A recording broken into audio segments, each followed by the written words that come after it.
जब हम भगवत गीता और खासकर उसके कुछ श्लोकों पर अंदाज करते हैं तो उसे लगता है कि कुछ गड़बड़ है, कुछ समझ में नहीं आता है। फॉर एग्जाम्पल, खन्मन्येवाधिकारस्ते माँ फलेषु कदाचन।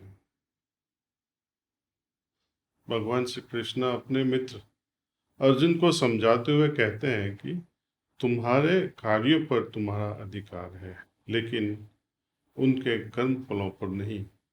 आज के आधुनिक समाज में जब मैं वेतन या पगार की उम्मीद के साथ काम करता हूँ, तब क्या मैं ये वेतन या पगार को महत्व नहीं देता हूँ? मुझे काम करना होगा या मेरा पगार इतना तो होना ही चाहिए। या फिर व्यापार के दौरान दिन के अंत में मुझे इतना मुनाफा होना ही चाहिए। या फिर यदि मुझे मुंबई या किसी और जगह जाना हो तो क्या मुझे उसके बारे में सोचना नहीं है? मैं कर्म फलों को और कर्म करने की कोशिश करने के बारे में कैसे भूल सकता हूँ?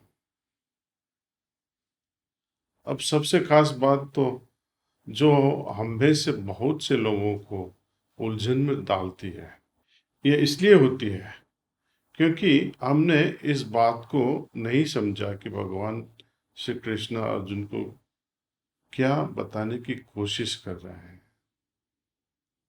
वे बिल्कुल सटीक या एकदम प्रिसाइज बात करते हैं।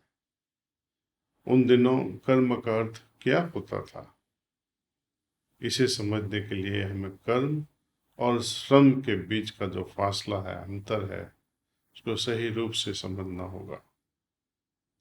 श्रम पूरी तरह से कहे तो ये परिश्रम के बारे में है, यानी अपना जीवन जीने के लिए जो आर्थिक रूप से, भौतिक रूप से और बाकी जो अन्य काम हम करते हैं, वे सभी श्रम है। उन दिनों कर्म का मतलब अलग था। कर्म पूरी तरह से ब्रह्म ज्ञान, ईश्वर साक्षात्कार, आत्मज्ञान के बारे में समझा जाता था। और ये सब कुछ तभी हो सकता है जब हम समर्पित हों, उनकी शरणागति में हों। ईश्वर साक्षात्कार और आत्मज्ञान जबरदस्ती थोपा नहीं जा सकता।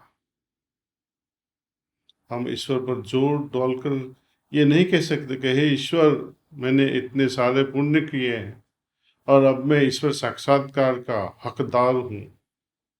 कभी नहीं।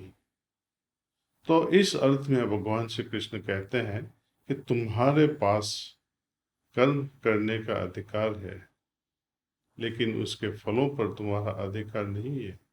इसलिए समर्पित रहो और परिणाम उन पर छोड़ दो।